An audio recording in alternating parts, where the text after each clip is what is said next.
बच्चों yes sir. आज आपको कहानी सुनाएंगे पंच परमेश्वर की। किसकी? पंच परमेश्वर की।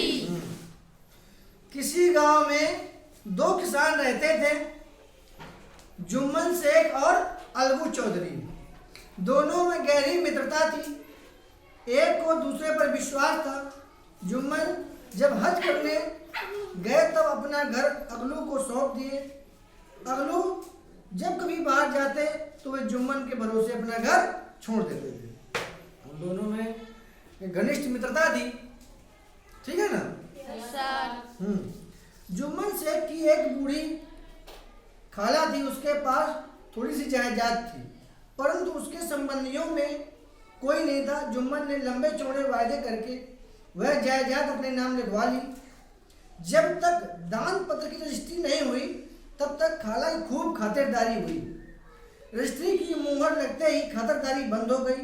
जुम्मन की पत्नी करीमन रोटियां देने के साथ साथ कड़वी बातें भी सुनाने लगी। मतलब जुम्मन की जो दादी थी ना, जब तक जुम्मन के नाम खेती नहीं की तब तक तो खूब खातिरदारी होती रही, लेकिन जैसे ही रजिस्ट्री करवा दिया जुम्मन के नाम दादी ने, तैसे ही उस पर व्यवहार कड़वा करने लगी। उसकी पत्नी रोटी खिलाने के साथ साथ कड़वी बात भी बोलती थी। क्यों? अब उसका स्वाद निकल चुका था। समझ रहे हैं ना? Yes sir.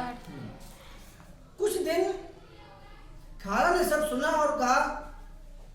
जब सहा गया तब जुम्मन ने शिकायत की। जुम्मन ने कोई ध्यान नहीं दिया। कुछ दिन तक यूं ही रो धोकर काम चलता रहा। एक दिन खाला ने कहा, बेटा तुम्हारे साथ मेरा निकाह ना होगा, तुम मुझे रुपए दे दिया करो, मैं अलग पका करके खा लूंगी। दादी ने कहा कि बाबू अब तुम्हारे साथ हमारा रहना मुश्किल है, आप मेरे साथ गलत व्यवहार करते हैं, इसलिए हम आपके साथ नहीं रहेंगे। उसके बदले मुझे कुछ पैसे दे दिया तो अलग हम बनाएंगे, खाएंगे। ये कौन कहा? जुम्मन की दादी ने। खाला बिगड़ गई। उन्होंने पंचायत करने की धमकी दी थी। जुम्मन बोले, हाँ जरूर पंचायत कर लो, फैसला हो जाए, मुझे भी रात दिन की खटखट पसंद नहीं है। एक दिन संध्या के समय एक पेड़ के नीचे पंचायत बैठी। जब पंच लोग बैठ गए तो बूढ़ी खाला ने उनसे विनती की, पंचो आज 3 साल हुए हैं मैंने अपनी सारी जायदाद अपने भांजे जुम्मन के नाम लिख दी है। जुम्मन ने मुझे रोटी कपड़ा देना कबूल कर लिया था। साल भर तो मैंने रो धोकर उनके साथ काटा, पर अब सहा नहीं जाता है। मुझे ना तो पेट भर रोटी मिलती है और ना ही कपड़ा। मैं बेसहारा हूँ, तुम लोग जो राह निकाल दो मैं उसी राह पे चलूंगी। मैं पंचों की बात सिर पर माथे चढ़ा लूंगी। जब पंच बैठ गए तब उसने कहा कि दादी ने कि मेरा भांजा है, मेरे साथ व्यवहार बढ़िया नहीं करता है। जब तक जमीन नहीं लिखी तब तक बढ़िया से व्यवहार करता था, खाना पीना समय से देता था, कपड़े समय से देता था। अब मेरे साथ व्यवहार नहीं अच्छा करता है, खाना पीना नहीं देता है, कपड़े भी मुझे नहीं देता। इसलिए आपके भरोसे हम ये फैसला दे रहे हैं, आप जो कहेंगे वही मुझे कबूल होगा। ठीक है? Yes sir. सरपंच किससे बनाया जाए, इस प्रश्न पर जुम्मन शेख और खाला जान में कुछ कहा सुनी हो गई। अंत में खाला बोली, बेटा पंच ना किसी के दोस्त होते हैं ना किसी के दुश्मन। तुम्हारा किसी पर विश्वास ना हो तो जाने दो। अगर अगलू चौधरी तुम मानते हो तो मैं उनकी सरपंच मानती हूँ। जुम्मन शेख आनंद से फूल उठे, परंतु मन के भावों को छिपाकर बोले, चलो अगलू चौधरी ही सही। वो दोनों तो दोस्त थे। कौन? जुम्मन और अगलू चौधरी क्या थे? दोस्त। जब जुम्मन की दादी ने यह कहा कि चलो हम अगलू चौधरी की सरपंच मान लेते हैं, उसी को रखा जाए, तो मने मन बहुत खुश हो गया जुम्मन कि ठीक रहा, अब तो ये हमारा दोस्त हमारे पक्ष का ही फैसला सुनाएगा। तो ऊपरी मन कहा, ठीक है आपका मन है तो उसी को सरपंच मान लिया जाए। ठीक है ना? अगलू चौधरी सरपंच हुए। उन्होंने कहा, जुम्मन शेख हम तुम पुराने दोस्त हैं, मगर इस समय तुम और तुम्हारी बूढ़ी खाला दोनों हमारी निगाह में बराबर हो। क्या कहा कि इस समय सरपंच हैं हम, वैसे तो आपके हम दोस्त हैं, इस समय सरपंच हैं, इसलिए तुम्हारी खाला और आप दोनों हमारी नजरों में बराबर हो।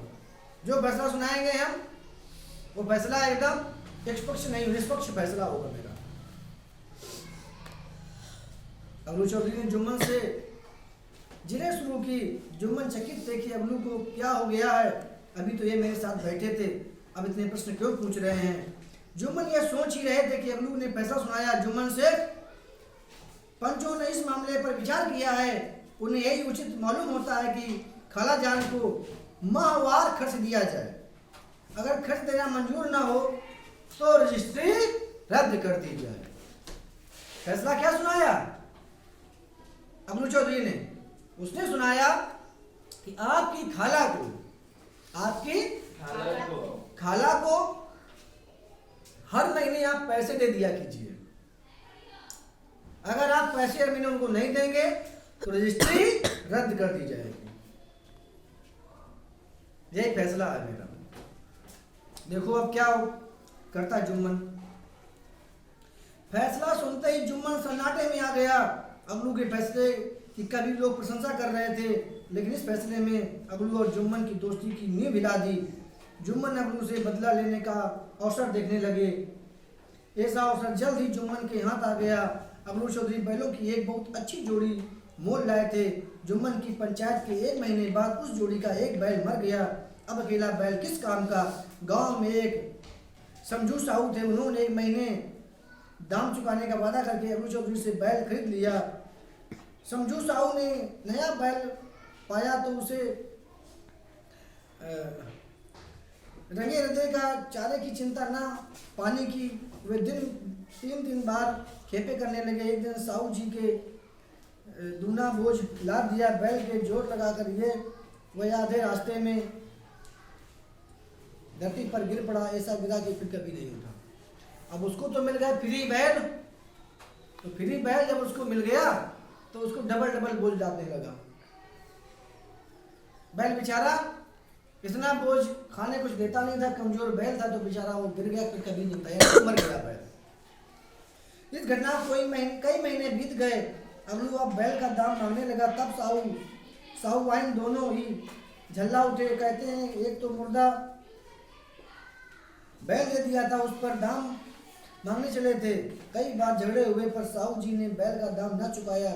लोगों ने दोनों को समझाया, भाई पंचायत कर लो तो तय हो जाएगा। उसे स्वीकार कर ली। साहू जी राजी हो गए और अबलू जी भी हामी भर ली। उसी पे नीचे पंचायत शुरू हुई। राम धन ने कहा, चौधरी बोलो किसको पंच मानते हो? अबलू ने कहा, समझू साहू ही चुन ले। समझू खड़े हुए और अकड़ कर बोले, मेरी ओर से जुम्मन शेख। जुम्मन का नाम सुनते ही अबलू कलेजा धक धक करने लगा। फिर भी उन्होंने कहा, ठीक है, मुझे स्वीकार है। अब दोनों में जब पंचायत का हुआ बैल मरने वाली बात, तब हुआ किसको सरपंच बनाया जाए। तब कहानी थी अबलू चौधरी की और जुल्लू की, बैल वाली। अब सरपंच किसको बनाया जाए, तो हुआ कि अब जुम्मन को ही सरपंच आप बनाइए। अब तो कलेजा धक धक कर रहा था, किसका? अबलू का। क्योंकि जब पहले अबलू सरपंच बने थे तो फैसला किसके पक्ष में लिया था? दादी के पक्ष में लिया था। तो अब वो सोच रहे थे पक्ष मेरे में नहीं आएगा, जुम्मन जरूर का नाम करके दूसरे पक्ष में फैसला सुनाएगा। समझ रहे हैं? सरपंच बनते ही जुम्मन ने मन में जिम्मेदारी का भाव पैदा हुआ। उन्होंने सोचा, मैं इस समय न्याय के सबसे ऊंची आसान पर बैठा हूँ, सत्य से टलना मेरे लिए उचित नहीं है। पंचों ने दोनों से सवाल जवाब शुरू हुए। बहुत देर तक दोनों अपने पक्ष की बात कहते रहे। अंत में जुम्मन ने फैसला सुनाया, अबलू चौधरी पर समझू साहू, पंचों ने तुम्हारे मामले पर अच्छी तरह विचार किया है। समझू को उचित है कि बैल का पूरा दाम दे। जिस समय उन्होंने बैल लिया था उस समय उसे कोई बीमारी नहीं थी। बैल की मृत्यु के केवल कुछ दिन ही हुए थे कि वो मर गया, क्योंकि उससे कठिन परिश्रम कराया जा रहा था और दानी चारा का कोई ध्यान नहीं था। इसने भी देखिए निष्पक्ष फैसला सुनाया। उसने बदला नहीं लिया, उसने कहा कि समय हम न्याय की कुर्सी बैठे हैं, इसलिए मुझे सत्य निष्पक्ष में फैसला सुनाना है, किसी पक्ष में नहीं सुनाएंगे। फैसला सुनते ही अबलू चौधरी फूले न समाये, उठ खड़े हुए और जोर से बोले, पंच परमेश्वर की जय। उनके हाथ साथ ही सभी लोगों ने दोहराया, पंच परमेश्वर की जय। थोड़ी देर बाद जुम्मन अबलू चौधरी के पास गए और उनके गले लिपट गए। अबलू रोने लगे, आंसुओं के पानी से दोनों ओर से दिलों से बहने लगे।